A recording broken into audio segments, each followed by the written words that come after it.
ညအိယာဝင်ပြီဆိုရင်ကောင်းမှုကုသိုလ်လေးတစ်ခုကတော့ပြုပြည့်အောင်ပြုရမယ်။လွယ်ကူဆုံးနဲ့ရိုးရှင်းဆုံးလေးပြောပါဆိုရင်သီလဆောင်ပြီးအိပ်တာပါပဲ။အိယာဝင်ခံနေပြီဆိုရင်အရှင်ဘုရားတပည့်တော်သည်တရဏဂုံ3ပါးနဲ့တကွ5ပါးသီလကိုစောင့်ထိန်ပါ၏ဆိုပြီး5ပါးသီလနဲ့တရဏဂုံ3ပါးကိုစောင့်တည်လိုက်မယ်။မနက်မိုးလင်းလို့ကိုဟာသီလကိုမချိုးဖောက်သရွေ့ကိုတန်တမှာသီလတည်နေတာပေါ့။မနက်ပြန်ကိုဟာနေရမလားတေရမလားဆိုတာတေချာမှုတိတ်မရှိတော့တဲ့အတွက်အခုအသက်ရှင်နေတော့ကာလလေးမှာလွယ်လွယ်ကူကူလဲရနိုင်တယ်အကျိုးလဲကြီးတဲ့ကုသိုလ်ကို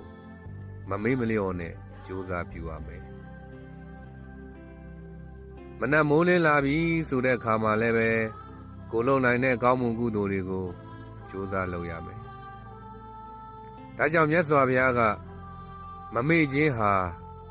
မတရားနိဗ္ဗာန်ကိုရခြင်းလို့ပြောတာဖြစ်ပါတယ်မမေ့နဲ့ဆိုတာကောင်းမှုကုသိုလ်တွေကိုမမေ့ရဘူးလို့ပြောတာအားလုံးပဲကုသိုလ်များဖြင့်ကောင်းမွန်စွာအိပ်စက်နိုင်ကြပါစေ